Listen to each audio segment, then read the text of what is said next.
Family takes care of each other, my parents said, while demanding 1,500 euros a month to look after my son. But when I found out that my sister was only paying 300 euros, I had finally had enough. So I cut them out of my life, and this is what happened next. I know it's expensive, but you understand, right? We're struggling too.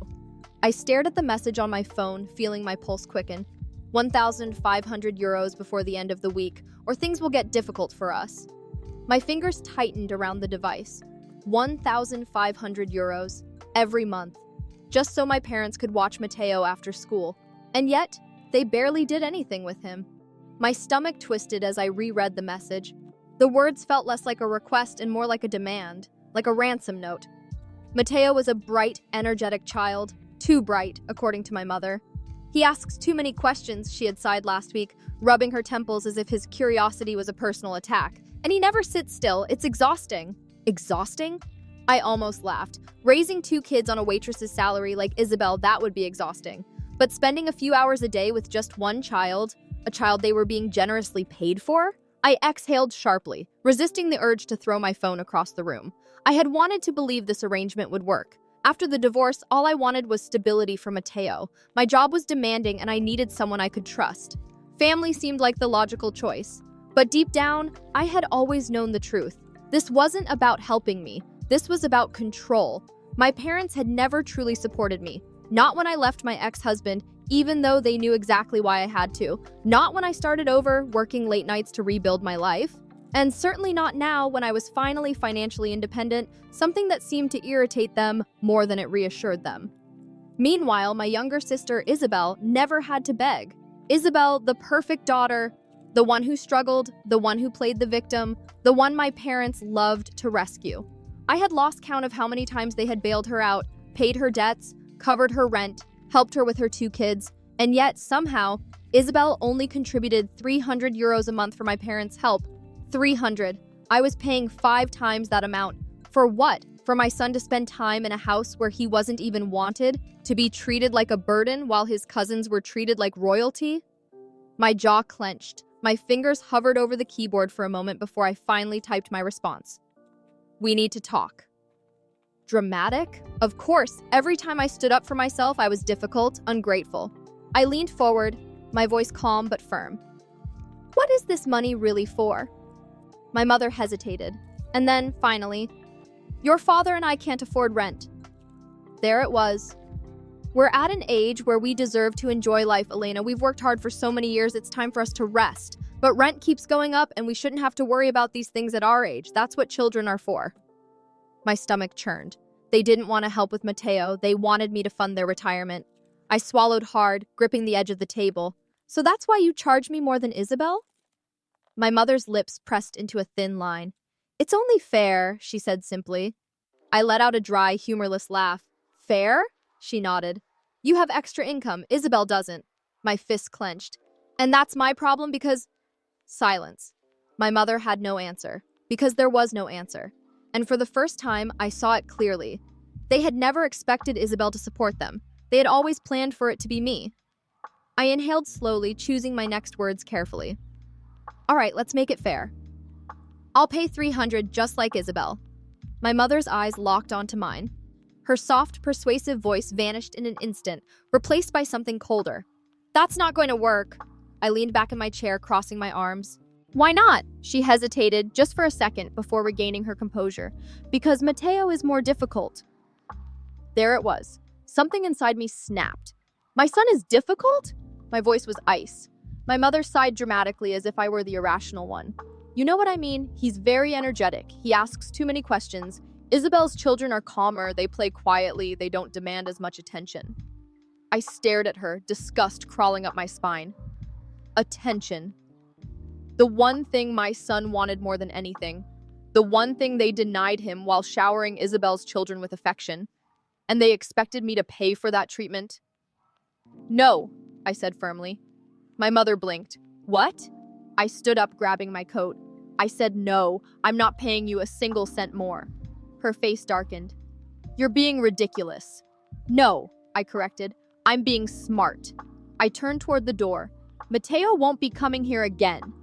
My mother shot up from her seat, panic creeping into her voice. Elena, think about what you're doing. I paused at the doorway, glancing at her over my shoulder. I am. And I walked out. I didn't regret it, not for a second. But I knew my family too well to think this was over. It was never over. The first sign of trouble came the next morning when my phone rang. Isabel. I almost let it go to voicemail. She never called unless she needed something. But curiosity won. Elena, she said, her voice dripping with fake sympathy. Mom told me what happened. I can't believe you were so cruel to them. I smirked bitterly. Here we go. Cruel? I echoed, leaning against the kitchen counter. For not letting them financially extort me? Isabel sighed dramatically, as if she were the one suffering. Come on, you know they're struggling. I let out a sharp, sarcastic laugh. They're not struggling. They just prefer to take my money instead of spending their own. Wow. She let out a bitter chuckle. You've changed, huh? Ever since the divorce, you act like you're better than everyone else. Just because you got a good financial settlement, you think you can treat us like garbage? There it was. The truth no one ever said out loud, but always used against me. Money, the thing that made them feel entitled to my help. They're your parents, Elena, Isabel pressed. Do you really want to be the kind of person who turns their back on family? I inhaled deeply, gripping my phone tightly. I had spent my entire life bending over backward for this family, and they had only ever done one thing. Take. You know what, Isabel? My voice was eerily calm. Now you can start paying their bills. She stammered. What? You heard me. If you think they need so much help, you can be the one to give them 3,500 euros a month. Silence. Then, you're selfish, Isabel spat before hanging up. I exhaled slowly, closing my eyes. It was almost funny how predictable they were. And yet, it still wasn't over. That weekend, I received an invitation to my parents' anniversary dinner. It was unexpected. I thought they'd still be sulking. But something about the invitation felt off. They hadn't invited me out of love. They had invited me because they thought they could make me feel guilty. Or worse, humiliate me. And I was going to let them try. I was going to let them think I was falling into their trap, because I had a trap of my own. The restaurant was packed when I arrived, a private room filled with relatives, distant family members, and a few family friends. My parents greeted me with strained smiles. Isabel barely looked at me. And then, I noticed something strange. Her children were running around the room, playing with their cousins. Other relatives had brought their kids too, but Mateo wasn't there. My stomach dropped. I turned to my mother, my voice cold. Where is my son? Her expression hardened. We thought it would be best if he stayed home. Best for who? My voice was dangerously low. My father sighed as if I were the unreasonable one. Elena, you know how he is. He's difficult.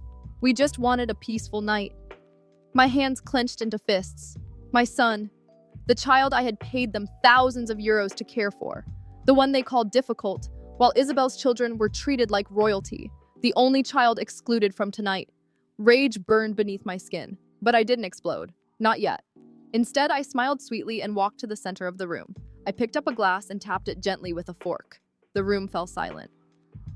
I just want to say a few words, I said calmly, to thank my wonderful parents for everything they've done for me. My mother beamed with pride. My father nodded in approval. I smiled even wider.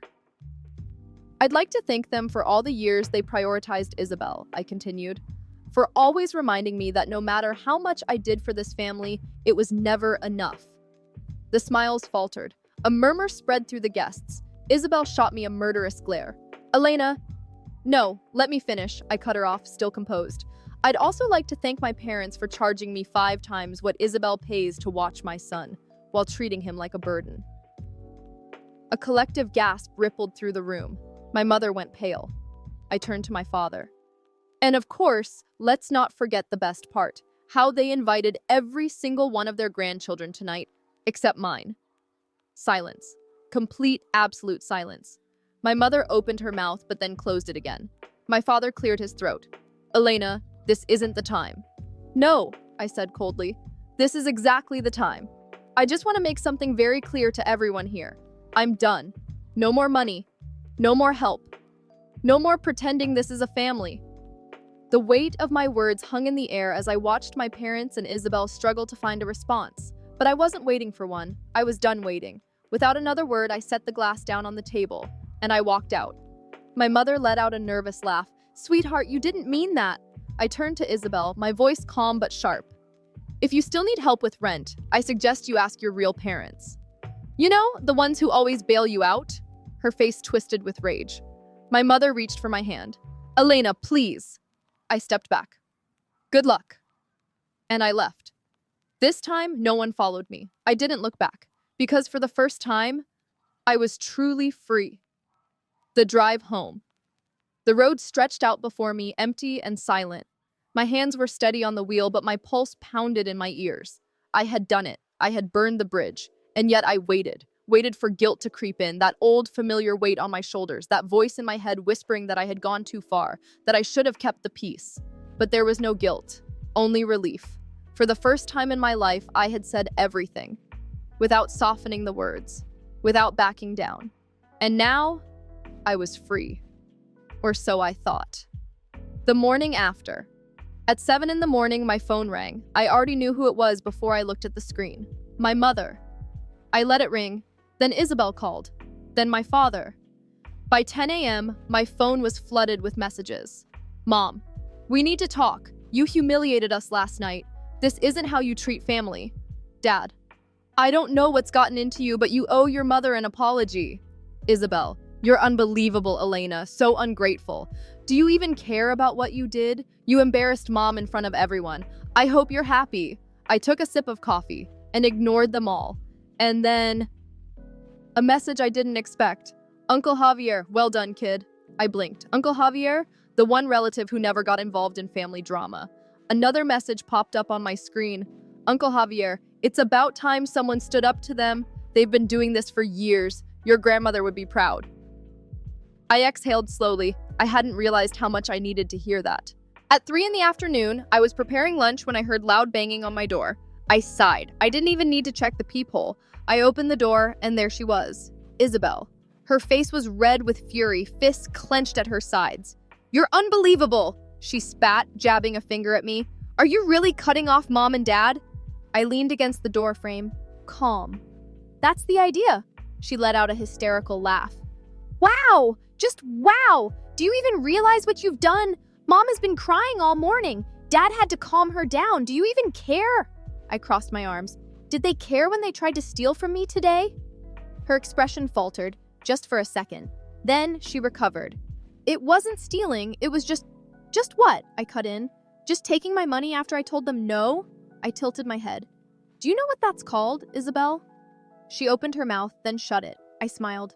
"Stealing." Isabel let out a frustrated growl. "God, get over it." "It was probably a mistake." "A mistake?" I tilted my head again. "Like the mistake of me paying 5 times what you did? Or the mistake of my son being excluded from dinner? Or the mistake of you playing the victim while I'm treated like an ATM?" Her face twisted in fury. "You don't get it, Elena. You had money. You were supposed to help us." I let out a short laugh. "Oh, right, I was supposed to help. And you, Isabel, when was the last time you helped Mom and Dad?" And then she snapped. "You're so selfish, Elena. You don't care about anyone but yourself. You act like you're better than everyone just because you got lucky in the divorce. You think you're some kind of hero? You're a terrible person." Boom. I shut the door in her face. The yelling continued outside, and then finally, silence. And me? I turned on my music, poured myself a glass of wine, and smiled. The last message. That night, I received one final message. "Mom, your sister is devastated. She doesn't deserve this. Mom, I don't know what you've become, but I hope you come to your senses before it's too late." I exhaled slowly. Then I typed my response. "Elena, what have I become? Elena, a woman who doesn't let herself be used. Elena, if that bothers you, that's your problem. Blocked." For the first time in my life, I didn't feel like someone's daughter. I felt like myself, and it felt damn good. The morning after. For the first time in years, I woke up feeling light. No unread messages dripping with guilt, no weight pressing on my chest, just silence and freedom. No early morning calls demanding explanations, no weight in my stomach bracing for the next obligation they would impose on me. Just silence. And it was beautiful. Mateo sat at the kitchen table, happily eating his cereal, humming to himself. I ruffled his hair as I poured myself a cup of coffee. "Did you sleep well, sweetheart?" He grinned, mouth full. No stress, no judgment, just peace. But peace never lasted long with my family. That afternoon, my phone lit up with an unknown number. I hesitated, then answered out of curiosity. "Hello?" A familiar voice crackled through the speaker. "Elena, sweetheart, it's your father." Ah, so now they had sent him. Of course they did. He was the reasonable one, the mediator. When guilt and manipulation failed, he was their last resort. I leaned against the counter. "What do you want, Dad?" A long sigh. "Listen, honey, I don't want to fight. Your mother is, well, very upset." My expression didn't change. "She always is." A pause. "Elena, don't be like that. You know how your mother is. She's dramatic, but she loves you." I raised an eyebrow. "Was that before or after she tried to steal from me?" Silence, then a nervous chuckle. "Look, I don't know the details of that." "Then why are you calling?" Another pause. "Because we need you." There it was. Not "we love you," not "we're sorry," just "we need you." I let out a cold laugh. "You need me? For what? To be your personal ATM again?" "No!" He responded quickly. "It's not like that." "Then what, Dad?" I pressed.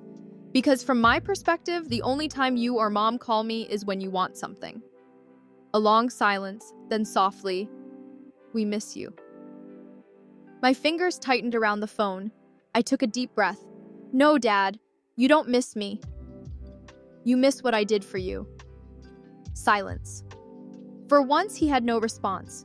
This was the dangerous part, the part where they almost seemed sincere, where they offered me what I had always wanted, love, acceptance, only to snatch it away the moment I gave in. I wasn't falling for it again. "You miss me?" I repeated, my voice sharp. "You excluded my son from a family dinner. You lied to me about how much Isabel was paying. You tried to take my money behind my back. And now you say you miss me?" My father sighed heavily. "Please, Elena, just think about this. Family is important. Family. That word used to mean something to me. Now it just felt like another chain." "I am thinking," I said quietly, "and I think I'm done." His breath hitched. "You don't mean that." "I do," I replied. "And I think you know it." A second of silence. Then, in a much colder voice, "You're making a mistake, Elena." My stomach tightened for half a second, but I kept my voice steady. "Maybe. But at least it's my mistake to make." Then I hung up. And this time, I felt nothing. The last desperate attempt. My parents held out for another month before my father called again. This time I answered. I was curious. "Elena," his voice was tired, worn down. "This has gone too far." I took a slow sip of coffee. "Has it?" He hesitated. "Your mother isn't well. The stress of all this is affecting her health." I smirked. Ah, there it was, the last card. They couldn't control me with guilt. They couldn't manipulate me with money. So now, they played the oldest trick in the book. "Your mother is sick." I leaned back in my chair. "You mean the same mother who tried to steal from me?" "She didn't want to—" "Yes, she did," I interrupted. "And now that she has to deal with her own problems instead of dumping them on me, she's stressed?" "That's not my problem." His voice turned cold. "You have no heart." I smiled. "No, Dad. For the first time, I'm treating you the way you've treated me my entire life." Silence. For the first time, he had nothing to say. I let that silence stretch for a moment. Then I hung up. And this time, I knew I would never answer again. My parents never called again. Isabel tried, but I never unblocked her. By summer, they had faded into the background of my life, just ghosts of my past. And my life, it had never been better.